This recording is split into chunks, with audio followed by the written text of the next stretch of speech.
Bom dia, vamos dar Então, TR2, aula de ressonância, só você mesmo, com a aula toda. Eita, vai ser claro. Então, eu entreguei o coisa logo pro Bruno. Beleza. Não, mas a anatomia acho que dá para usar em uma Isso é brincadeira, tudo mais. Isso é brincadeira. E estudava, né? Então fica mais fácil. Assim, lá para uma bem de boa, gente. Vai dar tudo certo. Então, comecemos. Começando aqui, né? Tipo, tenta dizer, se tu lembra, né, qual a sequência, qual o plano que tá. A gente tem aí o corte coronal e ressonância magnética. Depois tem um que é gordura de hipersinal, certo? Então você vê que tem algum hipersinal da gordura. É difícil porque não tem muito líquido para você poder comparar, né? Mas imagina que naquele espaço ali da articulação, vendo numeral, não tem nada branco. Então o líquido está preto. Às vezes aqui também. Isso. Só não vou dizer que a articulação que tu vai falar agora. Então, as sequências mais anatômicas são em relação à gordura branca, viu, Gustavo? Porque todas as sequências T2 que a gente faz no ombro são com saturação de gordura. Certo? Então, assim, geralmente os T2, os T, eles vão ser sequências mais pretas, mais escuras, que a gordura vai estar saturada. Então, aqui a gente tem, começar aqui pelo número, tá? A gente tem um número, colocar o número, acho que é o número 6. Acho que aqui é o conselho de tudo. A gente está contando para uma estrutura. Assim. Ela tem dano cabelo.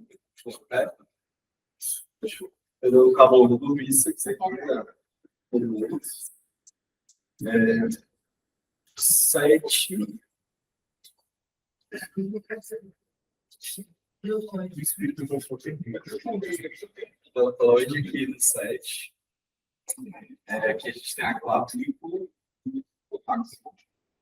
articulação na coluna e clavícula.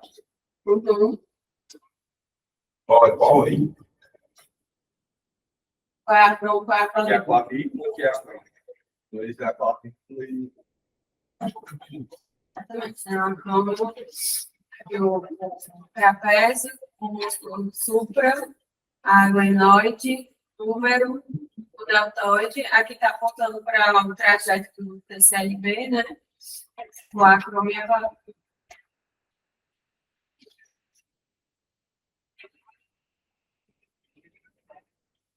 aí, qual? A sequência é a mesma, tem um. Mas qual o plano?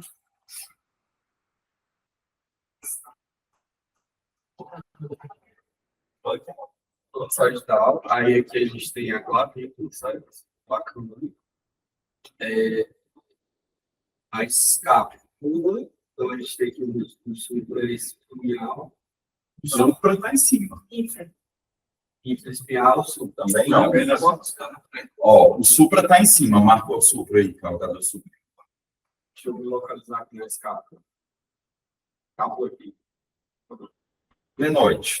Certo? A glenoide está aí. Você não está vendo o corpo da escápula. Da escápula não. Está mais para lá. Isso. Certo, é a glenoide. Aí a gente, o que é que eu gosto de fazer? Eu gosto de saber o que é anterior e o que é posterior. Certo? Para onde é que é o anterior? A frente do paciente está para onde?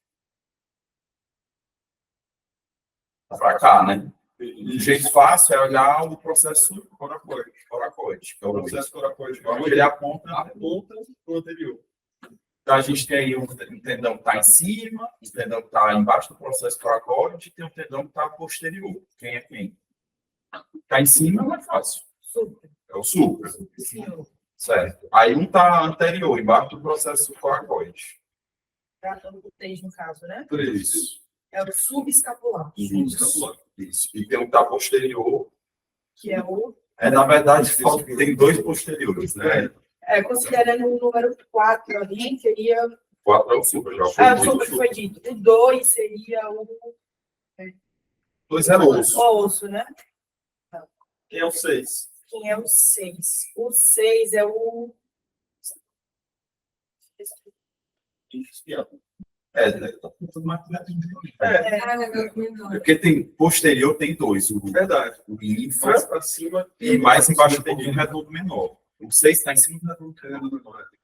Então, o 7 seria o deltoide. Isso. Posterior e um pouco na esquina. Isso mesmo. E o 5 redondo maior. E aqui o 8, O 8. que eu faço a coracoide, Pode estar localizando. Foi. E aí, bem aqui, né, mais pra frente, a gente vai ver essa estrutura aqui, que é o ligamento coracoacromial, né? Aqui eu copiei do outro e não troquei. Então, subi o 3. E o infra tá aqui. E aqui no plano axial, né, o que restou. Agora, ó. O número 1 é o sulco bicipital. Esse aqui. Aí dentro Aí do quem está sulco. dentro do sulco? Dentro do sulco principal. Quem está? Certo. Aí a gente vai para o 2. O 2 seria. Não sei qual é o 2. Aí vamos lembrar de novo. A gente tinha falado que tinha um tendão anterior, tinha um tendão posterior, tinha um tendão superior. O superior não está aparecendo aí, né? Tá, Tem não um corte, né? Então aí é quem? Anterior ou superior? Posterior. Não, anterior. Anterior. Ah, tá cá, pra cá à frente, né? Tá. Isso. Tá. Então quem é o anterior? Tendão anterior no estágio anterior. Não sei. O sub. Tá. Sub é o tendão Tudo está anterior. voando, cara. O sub é o único que se insere no tubérculo menor, Não, que é esse aí. então, aqui é o tendão subescapular. Esse 4 aqui é o lábio. Não, o lábio tá não. Está em cima do osso aí, ó. Que é o Glenoide. quarto do glenoide. Aí aqui é que é o O 5 O 5 é o pretinho ali, ó. Formato triangular. Uma fibrocartilária de formato triangular que está no glenoide. tu acabou Tu de segura a cabeça dizer. esmeralda, tu acabou de dizer. o lábio. O lábio glenoidal. E o 3 é o infraespinhoso. Porque aqui é do tendão do cabo longo, né? O sub, que está no anterior, vai se inserir aqui no tubérculo menor. O infra vai se inserir aqui, está posterior, vai se inserir no tubérculo maior. E aí tem a inserção conjunta com fibras do supra. A glenoide, o lábio posterior, o lábio anterior e aquela superfície, né? Eu voltei um instante. Só para vocês entenderem, ó, pessoal. Imagina, volta o slide anterior. Não. Esse. Vocês estão vendo esse corte, ó? Esse corte não está nos tendões. Tá? É um corte sagital. Imagina que você avança em direção para cá no paciente, né? Mais cristalizando. Aí vai para outro slide. É como se a gente estivesse vendo isso daqui. Então, aquele corte sagital é isso daqui, ó. A gente está nesse nível. Por isso que a gente não está vendo cabeça overall. Está vendo aquela dificuldade, pô, o que é anterior, posterior, etc. Você tem imagina 3D, né? Para ficar mais fácil. Você precisa se localizar. Mercadinho.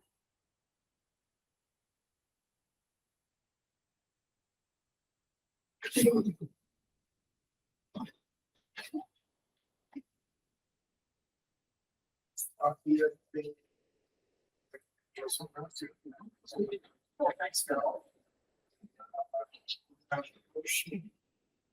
a gente observa o lugar em ponto de causada, cristal, a escala na lacuna.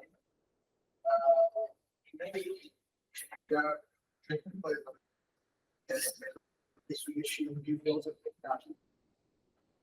Acho que pode avaliar ele é como um ator de 5 anos, né? Possivelmente pode ficar bem com você na ocupação, mas pode ser uma chave, uma pessoa que passou isso fora. O acroma, ele tem 3 centros de ossificação, né? Então, quando tem a falha de fusão de um desses 3 centros de ossificação, vai ter o osacromiale, que aí tem 4 tipos, né, da classificação: pré-acromiale, meso, meta e base acromial. E os mais comuns são meso e meta-acromiais. É uma importância, cara, que possa eliminar. Tem. Mais um.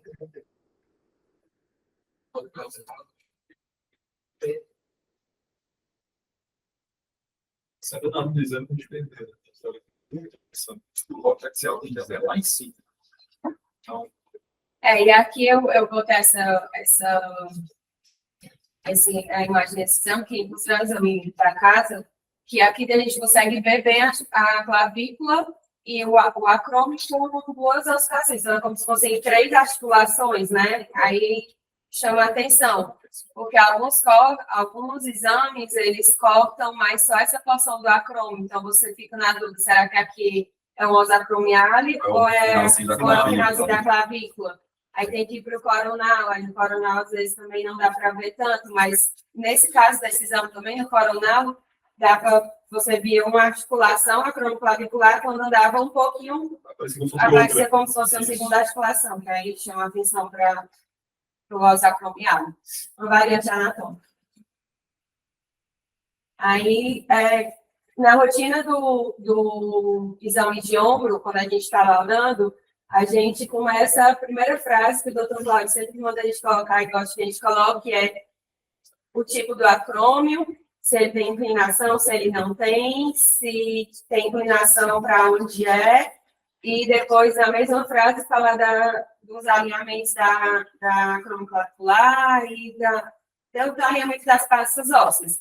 Então, pensando nessa parte da classificação do acrômio, como é o nome dessa classificação e quais os tipos? trabalha os tipos de acrônimo, né? A gente utiliza a classificação de Criterion. A gente tem o acrônimo plano aqui, nessa primeira imagem, certo? Ele é totalmente identificado aqui. Não tem nenhuma curvatura, se a gente comparar, por exemplo, com esse, certo?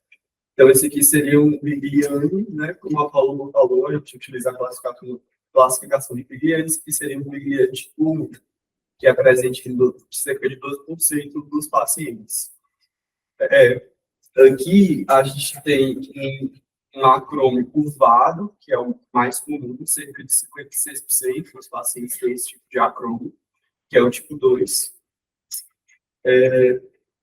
Aqui a gente tem o tipo 1, que ele tem essa angulação aqui mais grosseira, que a gente inclusive vê dentro da classificação, que ele classifica como acrômio que tem gancho. Cerca de 29% dos pacientes têm esse tipo de acrômio. E aqui a gente tem o tipo 4, que é o convexo. Então ele tem uma convexidade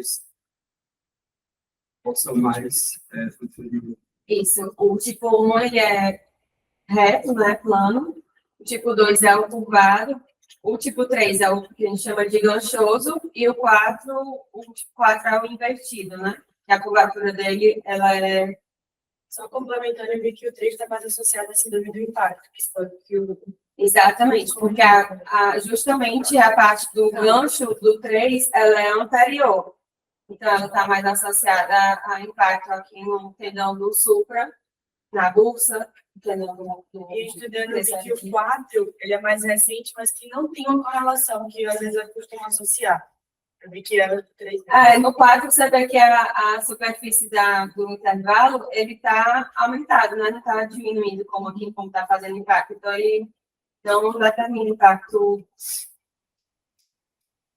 Aí, pensando nesse mesmo contexto daquela primeira frase, né? No acrômio tipo tal de Vigliani, articulação acromioclavicular, o quê? E os planos, né? Ou as sequências. Tem 3 imagens, foram todas função, sério, e na parte distal, a clavícula, ele tem um edema, né, do ósseo, ele nos vai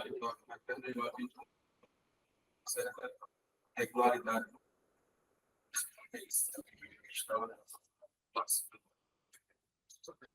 a absorção era aí, no sagital, você vê que o edema é só na clavícula mesmo, né? Agora, como ele está poupado aqui, preservado. E aí, nesse contexto, né? Edema ósseo, absorção, mais só nessa clavícula distal, a gente tem aquela osteólise da clavícula distal. Exatamente, a gente tem que ter um pouquinho de edema das cápsula, né, né? da cápsula, Isso não, especialmente do cápsula ligamentar. coronal também existe, né?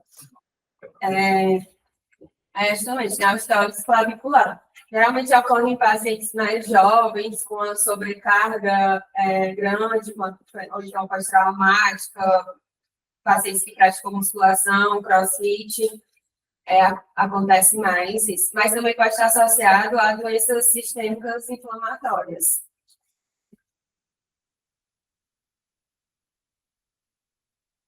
Próximo caso.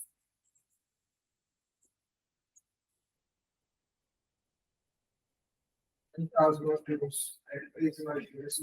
A primeira é cortes coronal, estilo. O segundo, sagital, estilo também. E o terceiro, sagital, onde a gente observa na articulação acromiolabicular a irregularidade dos pontos, especialmente de cápsula sinovial e edema ósseo, tanto da porção de chave, a clavícula ondulatória, tem cistos subcorticais também evidentes, e também o evidenciamento de espessamento de cápsula sinovial e redução do espaço. Outra coisa também é a alteração da gordura infra-subadominal. Então, aí, vou dar esses casos que a gente pensa na osteoporose. O que significa essa alteração dessa gordura? A alteração da gordura ocorre justamente por edema. Essa gordura aqui, ela percorre o arco abdominal, para formar o sinal, e quando a gente olha em termos, ele vai estar com baixo sinal. É o próprio espessamento. Aliás, o espessamento para o sinal viral. Certo. Aí qual a importância disso? A importância que vai fazer um impacto. A gente coloca isso no laudo. O conjunto está terminando o impacto sobre o pulmão.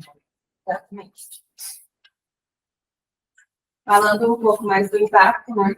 A gente tem essa visão anatômica do arco córico-acromial, onde tem aqui a fibra e tendão do supra, aqui do infra, e aqui o tendão do TCLB na porção dele intraarticular, né? Na porção dele, como o Carlos gosta de dizer, da flexional. E o ligamento córico-acromial aqui. E por cima, né, a bolsa também, subacromial, subdeltóide. Qualquer estrutura que... Vamos deixar um do Zé. Isso aí dá para o Zé falar. Fala um pouquinho do impacto. Que tipo de impacto é esse? Como é que ele ocorre? Tem que se imaginar mecanicamente o que pode acontecer. Não acontece, são uma coisa assim, super elaborada.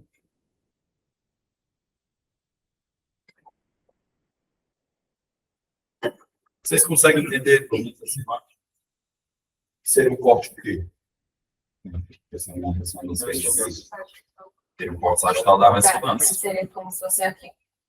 A gente está vendo igual aquele corte que vocês falaram da anatomia, né? Um pouquinho mais distal, né? Já está entendendo na imagem. Então, aí a gente vê tudo que está embaixo desse arco, né? E é esse arco córico-acromial. O impacto vai ser o quê? Alguma coisa que está limitando esse espaço. Exatamente. Acaba que inflama, tira a luz, e aí vai ocorrer o edema. Então, são várias causas, né? O Caio acabou de falar de uma. Quando você tem osteoartrite acromioclavicular, você está vendo a articulação ali, né? Você tem osteófito, especialmente cápsula do ligamentar, aquilo ali vai ficar reduzindo o arco. Então, ali já é uma causa. Vocês estão vendo que tem um ligamento aí? Ligamento azulzinho? Se esse ligamento está espessado, é outra causa. Tinha o osso acromiale, né? Ou seja, tem um osso a mais ali. Que também pode estar reduzindo o arco. Então, assim, a Débora botou síndrome do impacto do ombro. Essa não é a única síndrome, essa é a mais importante, a mais comum, né? Existem outras. Então, dor aguda ou crônica no ombro, induzida por movimentos de abdução e rotação externa ou elevação e rotação interna do ombro. Qualquer causa, qualquer condição que vai limitar o espaço dentro do arco coracoacromial vai determinar um impacto e pode deflagrar a síndrome do impacto, né? Então, um acrômio tipo 2 de Viviane, principalmente, né? Verdade, tipo 3, é broxoso. A orientação do acrômio, então, por isso que é sempre importante a gente dizer na ressonância qual a orientação, se ele tem inclinação, se ele não tem, se às vezes é um acrômio que ele não tem inclinação, mas ele é baixo, um acrômio mais baixo. Então, ele desalinha, né, digamos assim, no arco e determina o impacto. O osso acromiale, a osteoartrite também, um espessamento do ligamento coracoacromial, e alguma deformidade óssea pós-traumática, alguma deformidade óssea congênita também, e a própria instabilidade, frouxidão ligamentar, isso tudo determina o impacto. E as consequências do impacto vão ser tendinopatia, principalmente do supra e do TCLB, nessa porção aqui deflexional, com ou sem rupturas associadas.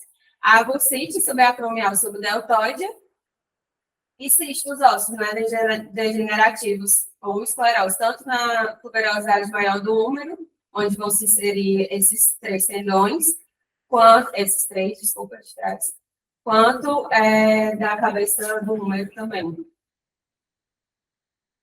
Tá, que eu falo, só mostrando um pouco da movimentação do impacto, né? Um paciente que tem uma anatomia normal, ou não tem nenhuma alteração que determine o impacto, ele consegue fazer um movimento de abdução do braço sem livre, né? O tendão passa livre aqui, não tem nenhum empecilho.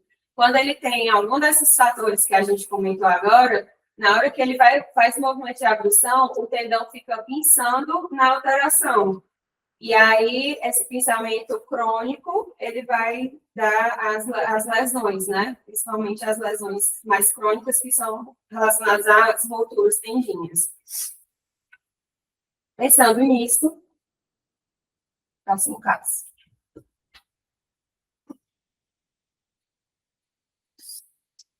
Tem 2 imagens, plano coronal, sagital,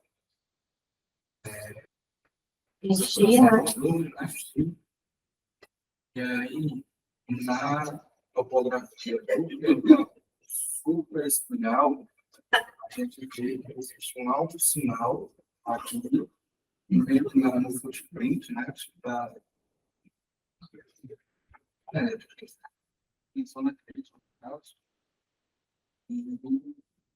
Que está acometendo quase todas as fibras, né? Acho que essa porçãozinha mais superior ainda está intacta. Quando a gente vai para o sagital, a gente vê uma aumentação do volume, né? Uma fibra mais superior intacta também. Fingir que tu vai dar o dado. O ortopedista está aqui esperando. Se opera ou não opera. Eu não opero. E aí escreveria, né? Como ruptura, estimação crítica. Depois de ruptura, tem uma palavra que você não colocou, tá? Que é obrigado. Parcial. Parcial. Parcial.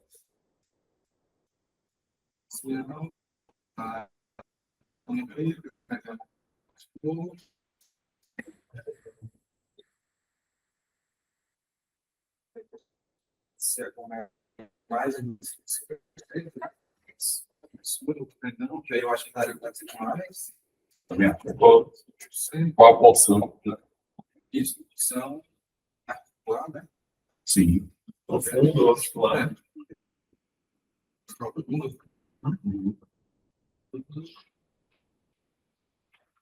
Deve ser do local.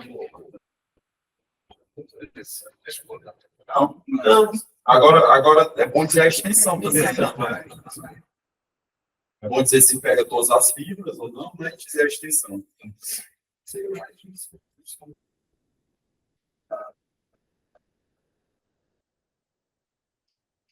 A estrutura parcial extensa, né? Que envolve uma grande espessura do tendão. Não, assim, você falou certinho, né? Tem que realmente categorizar assim, mais ou menos 50%. São meio que um número cabalístico, né? Assim, mais de 50% se opera, 50% você tende a tratar de forma conservadora.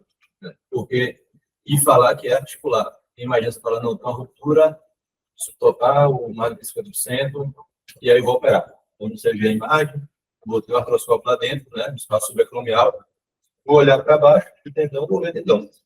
Eu falo, cadê a ruptura, né? E aí eu vou ter que ficar caçando com o probe ali, qual é o lugar que está mais molinho, né? Mais fininho, para tentar completar a lesão, para a gente refixar. E mesmo que tivesse, às vezes, uma ruptura total, tem que saber o local que é, né? Você falou na zona crítica e não no footprint. Vai saber que lá no footprint vai ter tendão.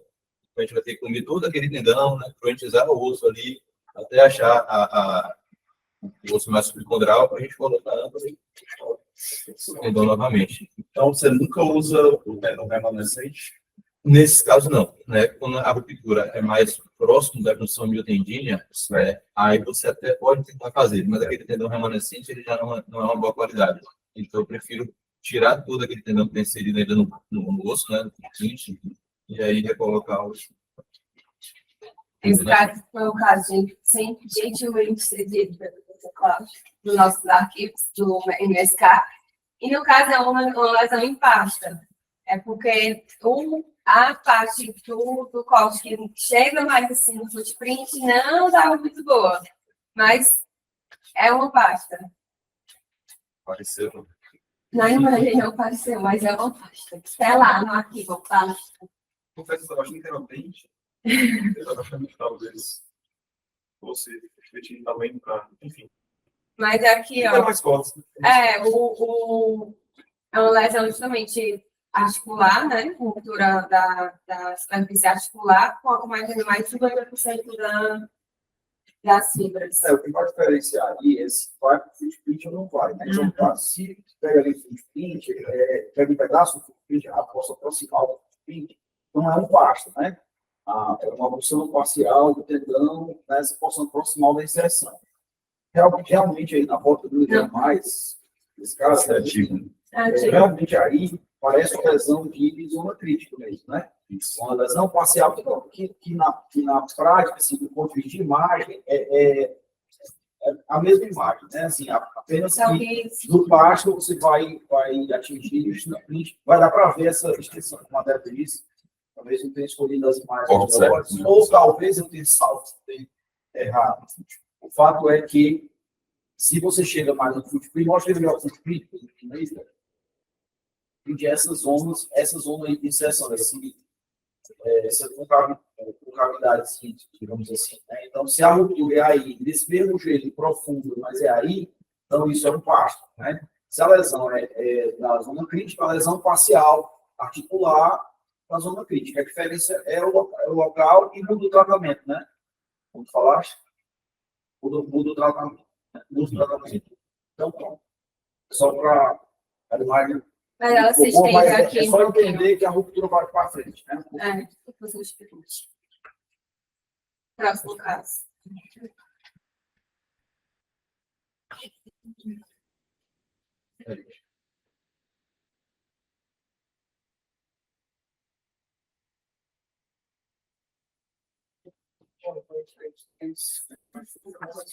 Coronal cervical X, por exemplo, e axial X, onde a gente observou mais possibilidade sobre esse hoje. Onde visualizo a associação.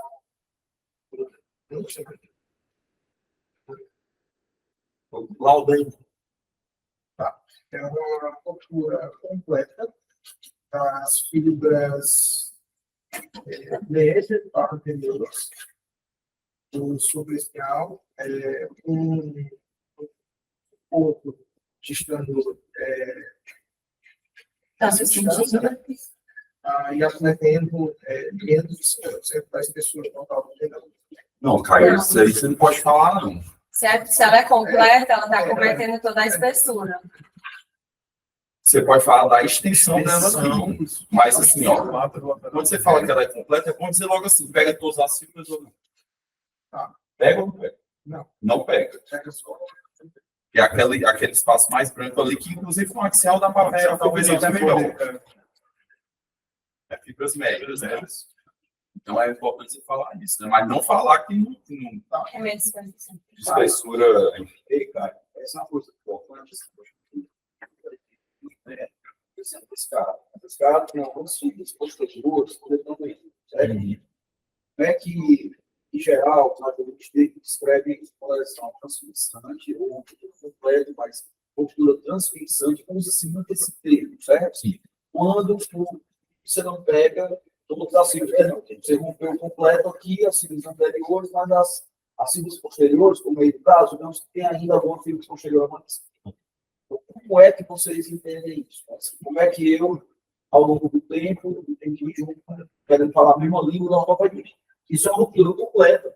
Se ela pega a fibra toda, pega, eu falo, às vezes, que a boa remanescente, superior, mas a boa parte das vezes eu nem falo isso. Eu falo só uma ruptura completa nas fibras superiores do tendão, só isso. Mas falar a espessura da extensão, né? Claro. Eu falo sempre assim, uso lateral. Nesse caso, eu falo da retração do corpo, retração do corpo, aqui tanto mostrei a retração do corpo. Retração do corpo, essa distância eu chamo de retração do corpo, e a outra distância, o AP, eu chamo de AP. Extensão posterior. É assim. Ou vocês querem que mencione, ou ficou teu um pedaço de fibra posterior do tendão do corpo. Não importa, o que é que importa? Certo, vamos lá. Eu também gosto de classificar assim, né? Eu olho no coronal e aí eu vejo a retração do corpo. A gente classifica geralmente pela classificação de Paty, né? E aí vê a distância também no corpo sagital, né? Para ver o tamanho da lesão contra o posterior. Isso aí até vai guiar a gente na confecção dos locais, microscópios. Às vezes é uma lesão mais anterior, né? Só das fibras anteriores do supra. Eu faço meu portão posterior um pouquinho mais lateral, né? Porque o portão onde a gente olha, a gente entra por aqui posterior, eu boto ele mais lateral para eu olhar e tentar ver a lesão. Se eu botar muito posterior, eu não consigo ver a lesão lá na frente. Tenho que rodar muito o braço externo para eu conseguir ver a lesão. Então, eu também classifico assim, na ruptura parcial, aí tem aquela classificação de Elmo, e aí a ruptura total, né? Ou transfixante. E aí você vai para o corte sagital e vê, não, pegou todo o tendão, né? A parte das fibras anteriores, médias e posteriores. Não, pegou só a fibra média, né? Só as fibras médias. E aí você vai fazer a cirurgia de acordo com o que pegou, realmente. Claro que você vai degradar ali as bordas, né? Para ficar mais sangrante, mais viva, né? Para conseguir fixar. Então você acaba tirando um pouquinho da borda posterior, um pouquinho da borda anterior, e faz. Mas é muito importante classificar desse jeito. Outra coisa, quando você tem, por exemplo, ruptura, todo o supra e fibras anteriores do líquido. Da mesma forma, você escreveu da mesma forma. Mesma forma. Tudo completo, a redação do corpo, está vegetando, as fibras do supra espinhoso e fibras anteriores, ou na junção das fibras inferiores. Sim. É isso, né? Isso. Uma coisa bem interessante também, que acho que muda o prognóstico, muda a cirurgia, é ver se pegou algum pilar, né, do cabo rotador, né, se o pilar anterior ou pilar posterior. O rotador é como se fosse um espessamento da região do manguito, né, que sai ali da porção posterior do infra e vai até a anterior do supra. E aí viu-se que quando não tem a lesão desse cabo rotador, você consegue fixar o tendão e a elevação dele de 100% é bem mais garantida, né, chega até 80% de garantia. E quando pega uma dessas fibras, né, do cabo rotador, você não consegue, talvez, fazer um reparo tão fidedigno. Às vezes, para nós, você não consegue fazer um reparo completo, nem fazer um reparo parcial. Eu sempre opto por reparar o pilar anterior e o pilar posterior, né? Cabo rotador. Entenderam a questão do cabo rotador? Não sei se São sempre mais anteriores do sul e as mais posteriores do sul. É, mas imagina que está aqui esse número, né? E aqui a cúpula do modelo rotador, né? E aqui a gente tem um espessamento que a gente chama de cabo rotador. E essa porção aqui, que geralmente é a porção que junta, chama de crescente rotadora. É como se fosse uma porção do tendão mais fininha, né? Aí imagina que essa crescente aqui, ela foi toda destruída, né? Comeu, mas o cabo rotador está presente. Então isso é um prognóstico muito bom. Agora, se ele pegou e aqui já rompeu, vamos lá, a parte anterior, a parte posterior do cabo, ele já tem. Então, se eu tiver aqui, é melhor que eu vou No meio, a crescente. posterior. Isso. O rotador, ele tende a não vai entrar no tendão, né? Se você tiver um cabo dominante, Isso.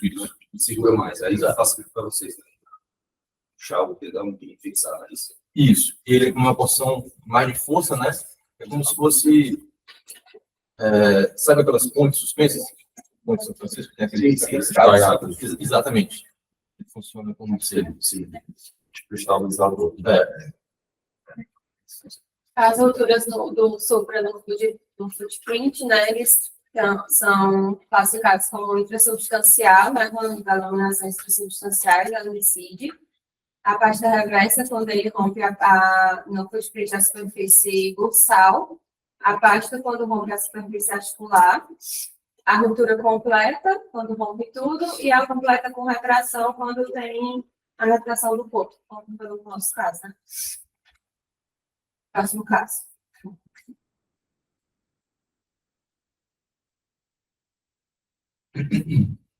Temos duas classificações, que é o coronal, o espinho, e aí que a gente vê na primeira parcial, superficial, né, que é para estar passando, perdão, esse MD aqui, só ver, né, o sinal. Quando a gente vai no coronal, a gente vê realmente esse grupo assistente aí, ao longo de todo esse trajeto, que era para ser do PCLB, e eu acho que seria o período, se atrair, esquecido. Exatamente, ruptura completa do PCLB com a retração do corpo, né? É justamente a retração do corpo e o suco está vazio. E você vê que tem uma importante quantidade de líquido para dentro do suco, do trajeto dele, né? Geralmente pode ter uma pequena quantidade de líquido aqui que não está relacionada a tenosinobite, a uma doença do PCLB propriamente dita.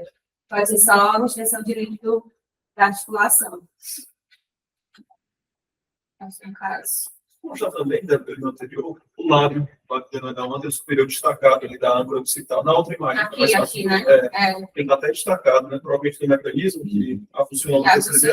A âncora occipital puxou ali o lábio. O TCLB, né, esse tendão, ele vai se inserir no lábio glenoide anterior superior. Então, quando tem essa altura, pode ter esse destacamento, realmente, que é um... Teria que ver. Pode até ser slap, sabe? Tem que ver. Um slap, né? Assim, Tem que ver a extensão. A extensão.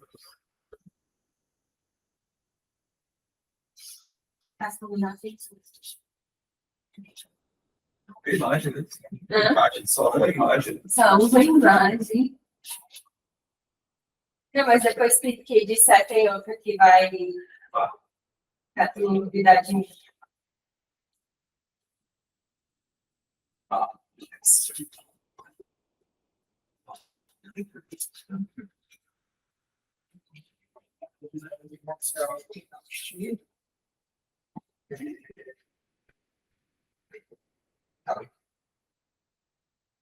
Uma coisa que chama a atenção, dentro do subescapular, tem um esqueleto opcional, o corpente.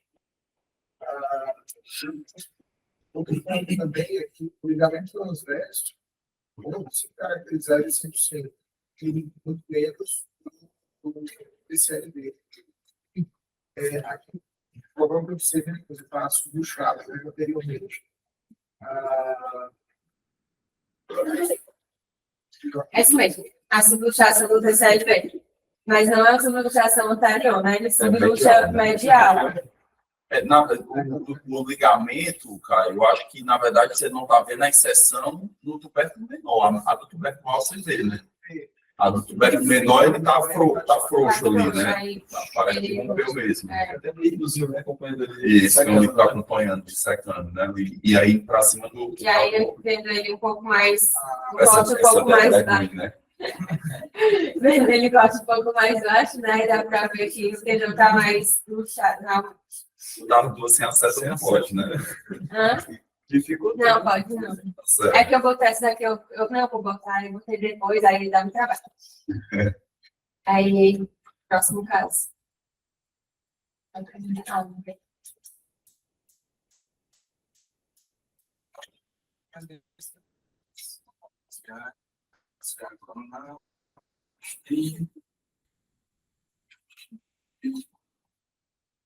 A dica desse caso é que o doutor Cláudio adora.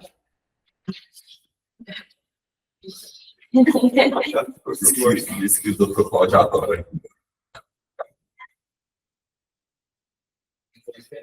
Botar sempre pedra aí. Tá sua ideia, né?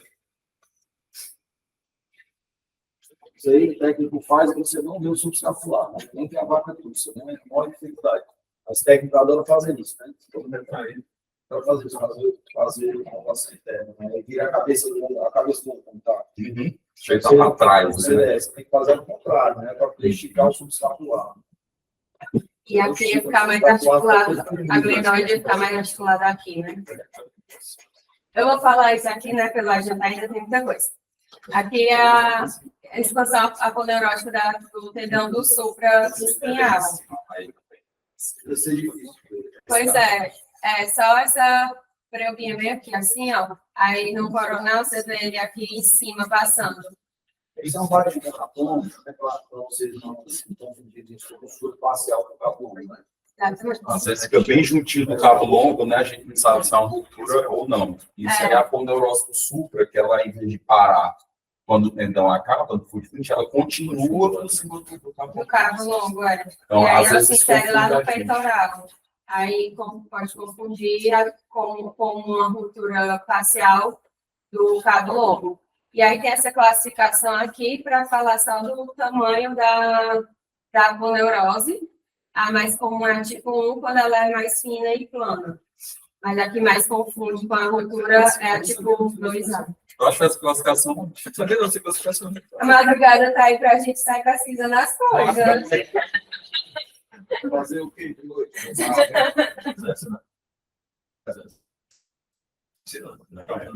É a própria aponeurose do supra, ela vem lá de cima. Vem, Tem uma espessura dela, tem tipo. não é depois. Eu não vou tentar. Então, ele é a classificação de Moser et al. Como é que escreve isso? Moser, M-O-S-E-R. A tipo 0 é quando não tem, a tipo 1 é quando ele é fino e plano, que é mais Mais comum. comum, né? A tipo 2A é quando ele é oval, e a aponeurose ela é menos de 50% da secção transversa do tendão.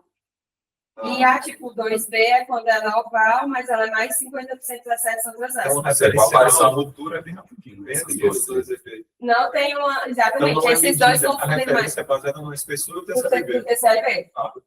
Não tem por isso, esse aqui é a mais comum, que é nessa posição aqui, que ela vem como se fosse mais por fora mesmo. E não é que confunde mais com rotura, a que confunde mais com rotura é a 2A e 2B. Fácil. Essa aí é até o 01, viu? Fácil. Na cara. Sinal da seta, quase só precisava matar. Sinal do marcador, pois é.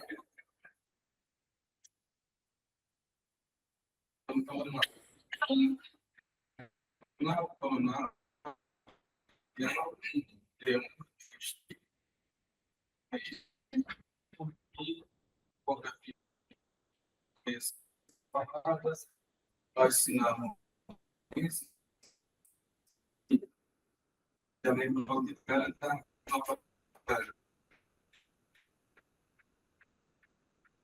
Ele já parte da para o doença da costa da hidroxabatida de cálcio, né? tem uma que são duas, no caso, tem uma aqui e uma aqui. Isso daqui dá uma dor absurda no paciente, né? Geralmente, ela pode ter uma migração bursal, quando você vê mais para a bursa. A gente pegou até um caso esses dias, mas eu não achei para colocar. Tava bem legal. Ou então, ela pode ter uma migração intraóssea, né? Que aí vai ter bastante edema ósseo associado, irregularidades. Deus quiser, vai sair esse ativo, um ativo como o Ricardo está tocando, que tem um caso nosso, aqui da clínica, que é a migração é bursal e intraóssea ao mesmo tempo, né? Precisamos dizer na página do O bom é que quando dói já tá no final, né? Porque tem as fases as quatro fases. Né? Ricardo, existe alguma indicação cirúrgica para esse tipo de endoplastia palmar? Vocês Pronto, vamos lá. Sintomatologia refratária, Ela geralmente tem as três fases, né? A fase de deposição do cálcio, a fase de maturação e a fase de reabsorção, que é onde ele procura o médico, né? Que é onde está doendo. Antes disso, ele só vai saber se for um achado radiológico. E aí eu sempre explico para ele, ó, isso aqui ele vai é uma dor excruciante, né? O bom é que ela acaba alguma hora, né? Só que às vezes demora ali 1 ano e meio a 2 anos. Geralmente, a gente consegue tratar com um anti-inflamatório, às vezes pode fazer uma infiltração. Em 6 meses, não melhorando, aí a gente pensa em fazer escalonar os procedimentos, né? A infiltração, pode fazer uma barbotagem, né? Que é você furar ali o tendão e ele sair nesse cálcio, né? Ou, não cronificou, ou então não está melhorando de jeito nenhum, aí pode fazer a artroscopia para tirar, né? A gente já fez algumas, não é... Assim, eu não gosto muito de fazer, apesar da imagem ficar muito bonita na hora que você faz, que você vai comendo o tendão e ele vai saindo como se fosse uns bloquinhos de neve, né? Só que, por exemplo, esse tanto aí, você vai ter que tirar um tendão enorme, né? Para tirar todo aquele cálcio ali, e depois você vai colocar. Então, às vezes, você acaba que você vai gostando da cirurgia e vai tirando. Vai tirando, vai tirando. Daqui a pouco você vê aquela buracão enorme, né? Que você vai ter que fechar. Então, quanto você puder tratar conservador, melhor. E pode fazer barbotagem cirúrgica, já que é um procedimento muito doloroso. na artroscopia, isso? Sim, sim. Né? Assim, você na artroscopia você pode utilizar o gel, né? Que a gente fala, a gente usa o gel para guiar o portal lateral, você pode estar usando o gel ali para furar. Pode usar o próprio probe, né? Que ele é menos pontudo, mas ele é mais bom. Aí você vai entrando ali, vai tirando, ele vai saindo. Só que nessa que você vai tirando, vai abrindo. Vai abrindo. Mas não pode se fazer só com agulha, por exemplo. Pode. Aí não vai somar muito, então. Só que não sai todo. Próximo caso. São 3 imagens sonoras. A primeira, oral, facial, estive, e sagital, tipo, né? O que a gente observa é uma irregularidade da cabeça lateral no aspecto posterolateral, com edema ósseo associado. E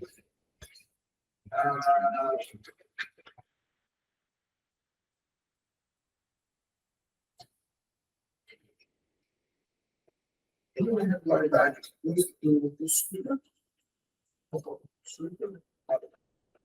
ele foi embaixo dele,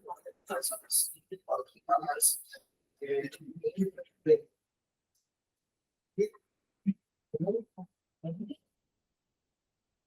Esse tipo de lesão aqui, como é o nome dela? E aí, quando tem um risco, você tem que procurar o que? Certo. E aí tem um contato?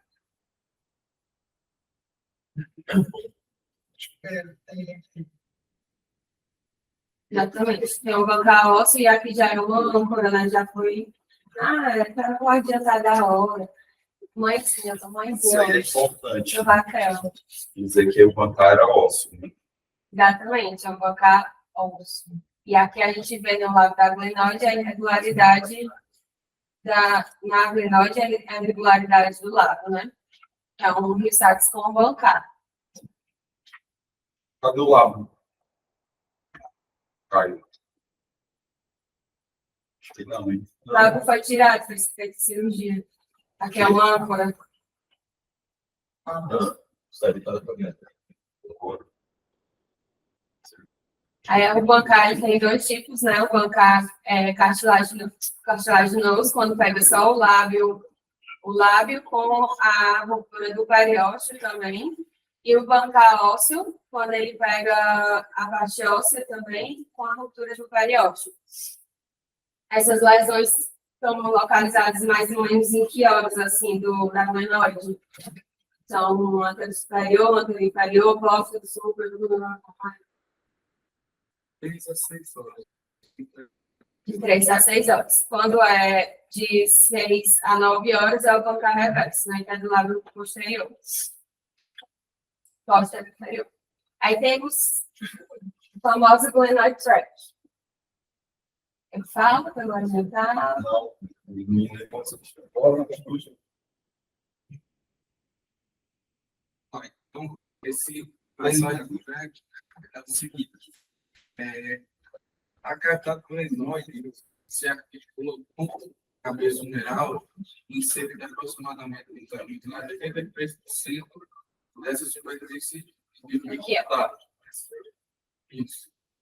E aí, quando a gente tem uma lesão de Hill-Sachs, a gente tem que ver se o intervalo de Hill-Sachs vai estar mais elevado do que a glenoid tract ou não, para dizer se existe uma maior instabilidade daquele tipo de lesão.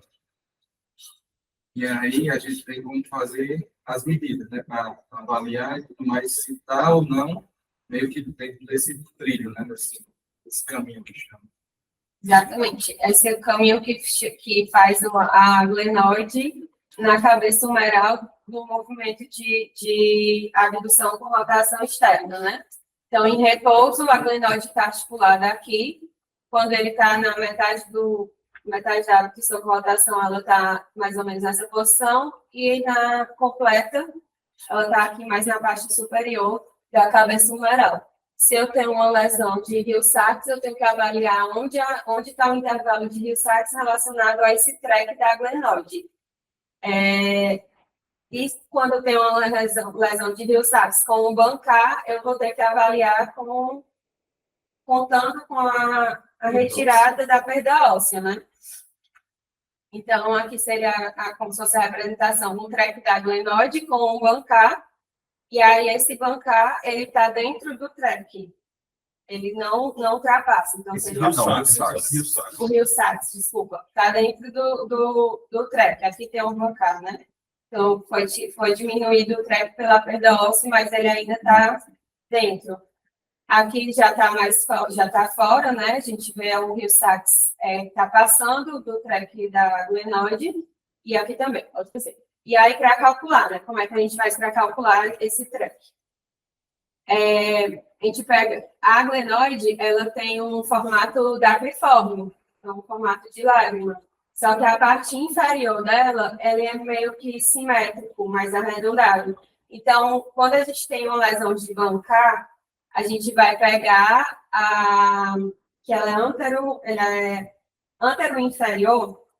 A gente vai pegar a nossa elipse e vai colocar na parte póstero-inferior, rente com a glenoide. O que sobrar da elipse no ajuste vai ser correspondente à perda óssea, certo? Então, aqui é o diâmetro total da nossa glenoide, nesse caso, que era 27 milímetros. Só que tinha um bancar ósseo, então ele tinha uma perda de 3 milímetros. E aí, como o track corresponde a 83% do diâmetro da glenoide, a gente vai pegar esse diâmetro da glenoide 27 e multiplicar por 0,83, né? O resultado vai diminuir de 3, que é justamente o valor da perda óssea. O final, 19,4, vai ser o meu track. Feito isso, eu vou lá para o axial e vou calcular o intervalo de Hill-Sachs, que vai ser a lesão até a inserção do tendão. Então, nesse caso, o intervalo de Rio-Sachs foi 17. Quando o track é maior do que o intervalo de Rio-Sachs, então é uma lesão on track. O Rio-Sachs está dentro do trajeto da glenoide, ele não é uma lesão instável. Quando eu faço a movimentação, ela vai permanecer sempre dentro do trajeto. Nesse outro caso... Então, só o que você falou ali é importantíssimo, né? Que é até a inserção dele no infra. Até a inserção. Porque, às vezes, o Rio-Sachs ele é pequenininho, só que ele é bem medial, né? Aí o cara fala, não, o Rio-Sachs é pequeno, pelo jeitão aqui, vou fazer um bancar, por exemplo, só, né? Uhum. Procedimento. Só que, como ele é bem medial, você subestimou o intervalo do Rio-Sachs, né? Você tem que jogar até lá, quase ele tá off-track, mesmo sendo pequeno. É porque tem a lesão de Rio-Sachs, né, que é só a parte da fratura, e o intervalo, que vai ser justamente da volta da fratura até a inserção. Eu tenho que contar com o intervalo, e não com a lesão. E aqui, nesse outro caso, né, o track da glenoide, o diâmetro era 24, tirou, na verdade, que era 4, ficou 15,9 no total, e o track da glenoide, aqui dá para ver melhor a inserção. De onde até onde, né? Da lesão até a inserção do infra, que deu 23 milímetros. Então, o intervalo de Rio-Sachs foi maior nesse caso do que o track, que seria uma lesão instável, mas seria uma lesão off-track. Aí, aqui um videozinho só para representar, que a lesão, o Rio-Sachs, aí vai para anterior, pega o bancarte e é uma lesão off-track. Então, na hora que faz a movimentação, ele vai dar instabilidade. Próximo. Ficou bonito. Muito negócio aí que você fez, né? Muito bom, né? Uma madrugada de Deus. Muito bom.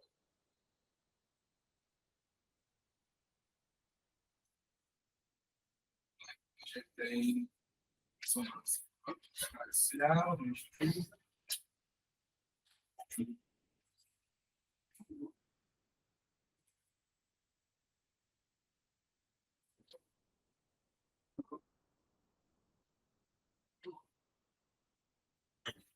Sim, o que me chama a atenção, né, que eu acho que, pelo menos comparando com o aspecto posterior do lábio, né, que aqui a gente vê uma linha alto sinal do lábio anterior.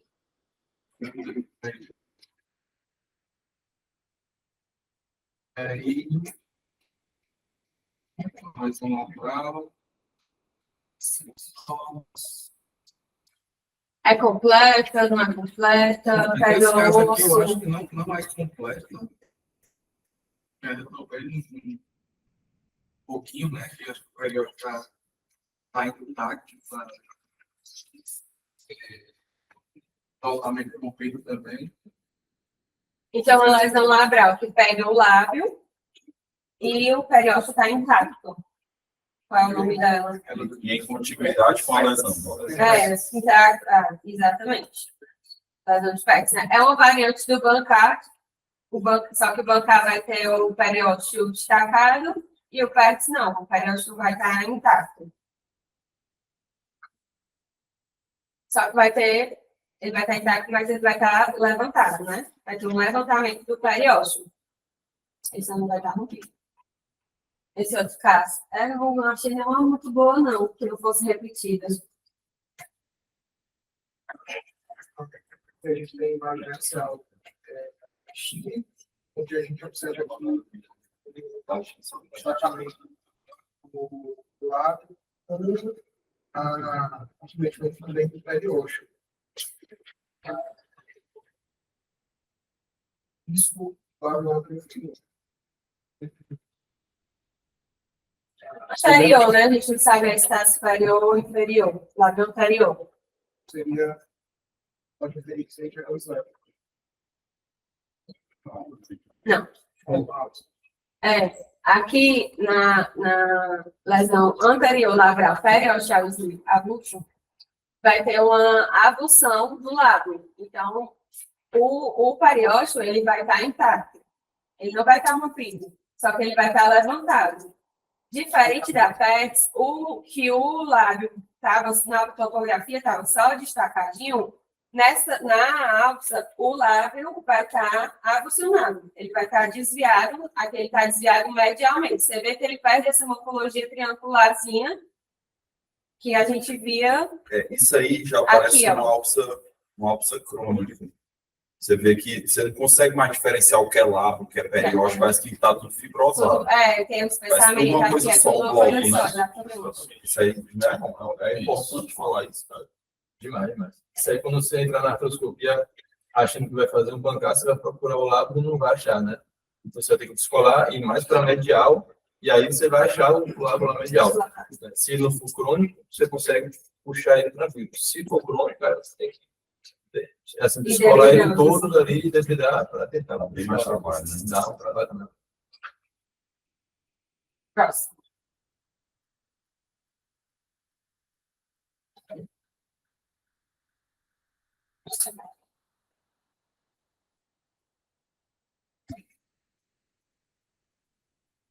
Tá acabando, quem faz?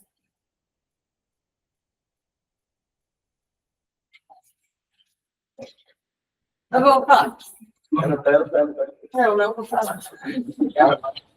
Vamos falar com alguma rodada, já tá fazendo impacto. Mas tá acabando não, a aula. Mais ou menos. Bora, bora. Faltando. Essa não. E as caixas E aí, estamos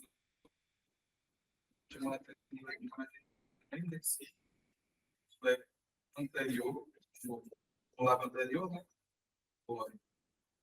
Aí a gente também vê esse destacamento, né? Do lado anterior completo. Só que aqui a minha assistente está pegando o canto de baixo também. Ainda tem que ver. E aí, pelas diferenciais, né? Também a diferença, né? Pelos 3 e 6 tomes. Aí quando vai ficar de baixo, é do lado. Exatamente. O venolábio é o articulado de luxo. A diferença vai da PEX, né? Lá que a PEX vai ser só na lesão labral e vai ter um destacamento do periósteo. Aqui ele vai pegar, não vai pegar osso, mas vai pegar cartilagem e lábio. Então, o osso vai permanecer intacto, da glenoide, mas ele vai pegar a parte da cartilagem articular e o destacamento do lábio com o periósteo intacto. Próximo.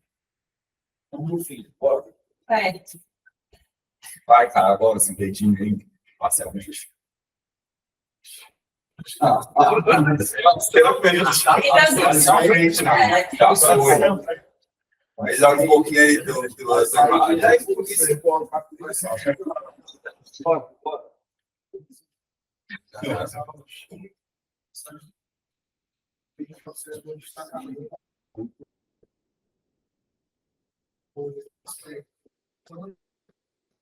Superior, uma extensão de 6 a 2 horas. 6, Não. 10. É, Relógio, peixe.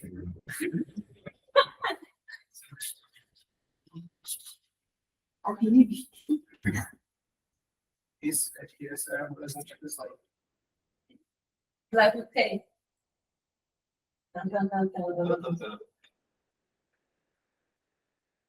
Slap. Qual tipo? Tem 10 tipos de slap. Também 10. Não, mas é slap tipo 3, que é a slap em alça de balde. Caio, o que você viu ali no sagital, que você descreveu sobre a extensão, né? Esse sagital tá bem feliz, assim. Não, nem sempre a gente vai conseguir esse sagital assim. Mas essa imagem aí ficou ótima para você poder ver exatamente essa alça de balde bem definida, né? Da extensão dele. E o que vai diferenciar o 3 do 4 é porque não tem o acometimento da inserção do cabo longo do bíceps, não tem para inserção. Se estendesse, era 4, né? Então, tem as Ali é o sinal classificações. do órgão, né? Sinal do olho. Lá em cima do coronal, né? Parece uma hora, né? Isso. Fica preto, branco. Beleza. Tem essa classificação, que vai de 1 a 10. E a gente Usa mais, assim, os que a gente mais vê, eu acho que são da 1 a 4, por isso eu botei essa apresentação só deles, né? Onde a 1 vai ser um fine, uma alteração degenerativa da porção superior do lábio. A 2 vai ter uma ruptura. A 3 vai ser em alça de balde. E a 4 vai ser uma alça de balde com extensão para o TCLB, né? Para a professora do bíceps. Eu não sei mais. Nem se lembra o nome. Não é mesmo, não. Lembrei. Tem tanta coisa desse homem, cara. Não, mas foca no lábio. Foca no lábio. Foca no lábio. Caso do Dr. Cláudio, viu? Aí Se vai, tiver ruim. aí vai ser outra coisa. Professor,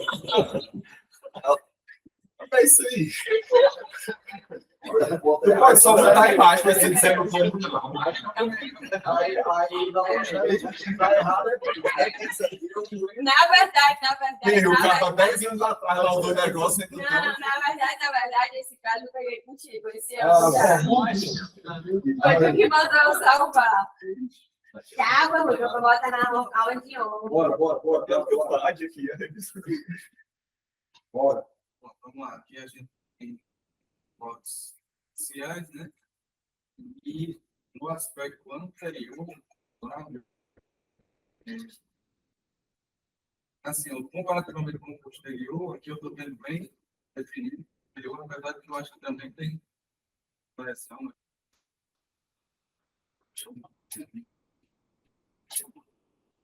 No anterior, não define bem o lábio, né? Se você tá Vai só o que eu tô pensando. Então, aqui é uma variante anatômica, certo? É o complexo de Buford, que é quando tem uma hipoplasia ou uma aplasia do lábio âncora superior, com espessamento do ligamento glenomeral médio. O problema é que esse homem tá muito feio, né? E aí você dizer que esse é um bufo já é difícil. Mas, enfim, eu lembro bem agora do caso. O que é que chamou a atenção nisso aí? O preto, que a gente achou inicialmente que era um lábio destacado, ele ia subindo e não ia fazendo contorno da glenoide. Ele se juntou com o glenomeral superior. Né? Então, era o glenomeral médio que se juntou com o superior. A gente, opa, Débora, olha aqui. Isso aqui não é o lábio, isso aqui é o ligamento glenomeral médio espessado. É por isso que eu tentei botar essa imagem um pouco mais alta para... movimento, né? Mais fácil. Não, Aquela imagem. essa daqui, que é um pouco mais Então, isso aí continuou, foi subindo e não contornou a glenoide. É claro que você não dá o lado, como antigamente a gente dava lá na foto, né? Antigamente a gente dava lá com a capa, né? Então você saía olhando um por um. Ali não, você vai passando, quando você está vendo que ali não é o lábio, que ali é o ligamento. Então você tem uma agenesia, uma hipoplasia no lábio, né? Associada a uma hipertrofia do ligamento glenomeral médio compensatório, né? Então, e fica atrás dos horários. Aí a glenose, como eu falei, ela tem esse formato meio dacriforme, né? E aí a gente faz nela tipo um relógio de 12 horas, né? As lesões em bancar, elas são de 3 a 6 horas, como a gente já falou antes. Os bancar reverso de 6 a 9. As lesões SLED, elas são superiores, elas vão de 10 a 2 horas. E as variantes anatômicas, elas são antero-superiores, né? O forame labral, o forame sublabral e o Buford de 1 às 3 horas. A diferença é que aqui vai ter o lábio, você vai ver só uma linha de alto sinal entre o lábio e a glenoide, e aqui não vai ter o lábio. Ou vai estar muito reduzido com o espessamento do ligamento. E o recesso sublabral, ele vai se confundir com a lesão SLED, porque vai justamente entre 11 e 1 hora. Está acabando. A diferença é a orientação, né? Que a orientação do coronal é a lesão em direção ao tendão e o corando, o excesso em direção ao lado. Bom, bem fácil. Só faltam 2 casos. aproximar-se vaginal.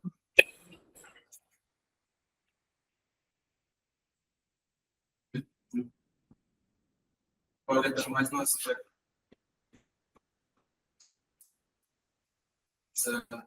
Cisto, né?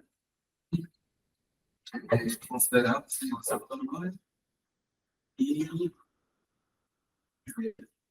eu acho que fica melhor até na segunda imagem para ver. E o infraespinhal, né, comparado com o sulca, com o redondo menor, tudo, ele está com mais alto sinal, né? Edema, comparado com os adjacentes, né?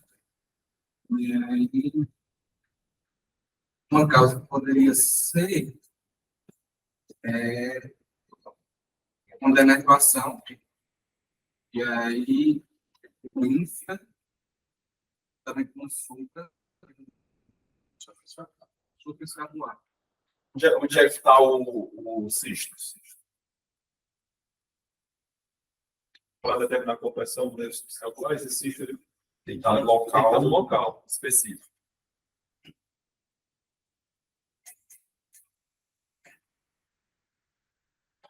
Esse aqui, como pegar só o infra, ele estava nessa. Ele era infra-espinhal, nessa cisura aqui.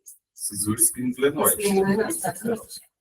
E aí, tipo, o nervo supraescapular, né? Ele é um ramo do plexo de C5, C6. Ele vai vir profundamente ao trapézio e vai entrar aqui na escápula, juntamente com as artérias e veias, né? Abaixo do ligamento transverso superior da escápula e vai dar dois ramos. O ramo superior, que vai inervar o supraespinhal, e depois ele passa pelo a cisura espinoglenoide e vai inervar o inferior, o infraespinhal. Então, ele vai dar esses dois ramos. Nesse caso, como o cisto ele estava nessa topografia, ele só pegou a denervação do infra, não pegou a denervação do supra. Mas nesse caso, hoje eu vou ter resposta. Que chato. Um paciente com dor Mas deixa de aguda. E aí? O senhor não passa mais tanto. para que ela deu o diagnóstico, eu ia falar da doença. Em relação ao personagem também, vai ter uma opção de passo. No caso, França. e aí você vai ter o edema, do sul. E tem as relações, né? Geralmente é uma coisa lateral, envolve o edema muscular, as funções. Geralmente é a causa do invosulto, né? Aquele que está assim.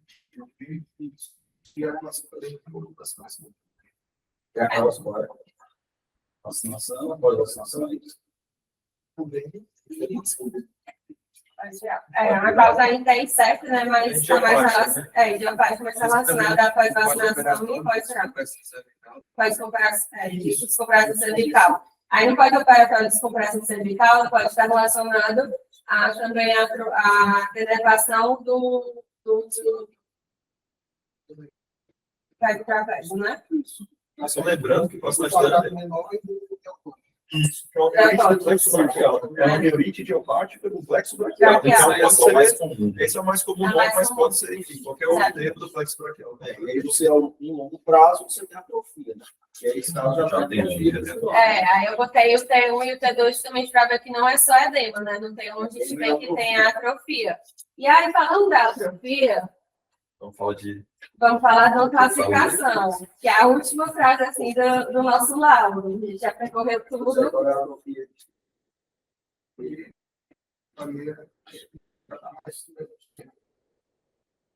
Você é mais 50% é como? Então, temos classificação de Coutalier, Gutalier 0 é o normal, Gutalier 1 tem apenas algumas estrias de lipossubstituição no supra e no infra. O Gutalier 2 é menos de 50%, o 3 é cerca de 50% e o 4 é mais de 50% de todas as siglas. Estamos terminando, temos 3 questões. Analise a imagem a seguir. Baseado nessa imagem, assinale a alternativa que descreve um dos principais mecanismos desse tipo de lesão. Esporte de arremesso, queda com ombro abduzido, frouxidão ligamentar, microtrauma de repetição ou choque elétrico. Não foi dito não, né? Não foi. O Débora colocou no final para a gente discutir. Eu não sei como abordar tudo, nada. Disruptivo. Choque elétrico. E o que é essa lesão aí? O que é? Mas aí teve a luxação posterior. E o que mais? São as lesões.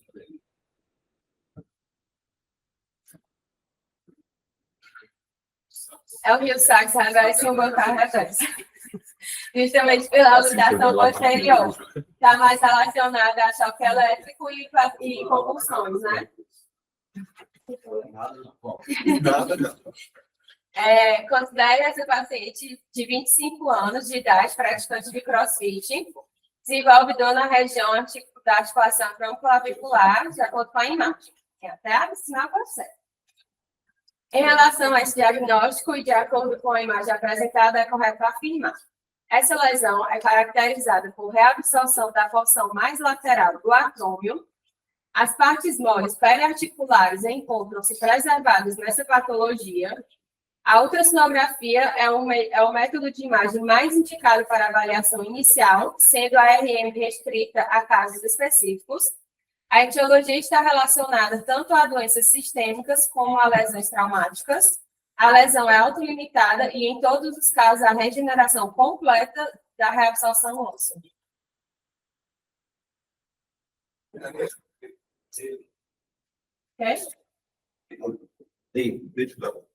Exatamente.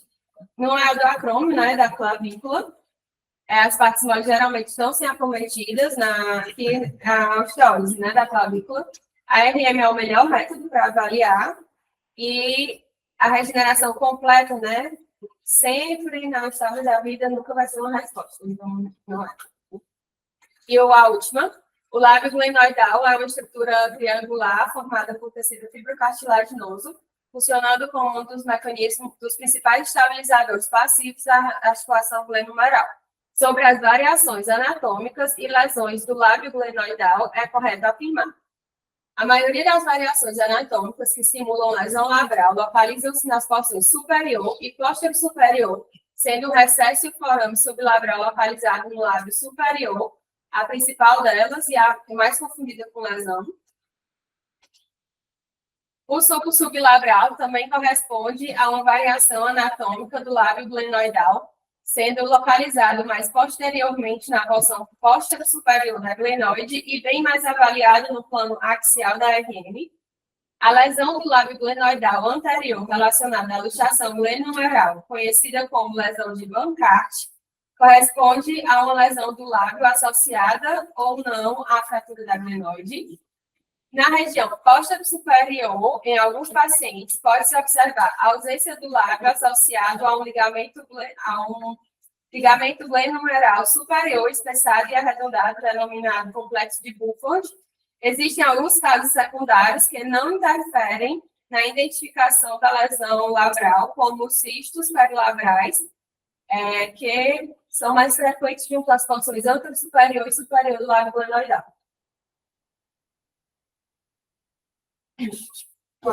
É o certo.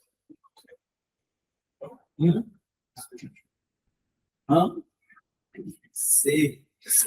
A Julia esqueceu de sério. Acertou, Julia. Bem. Muito bem. Então, as variantes anatômicas, elas são mais anterosuperiores, né? Não são superior, posterior superior.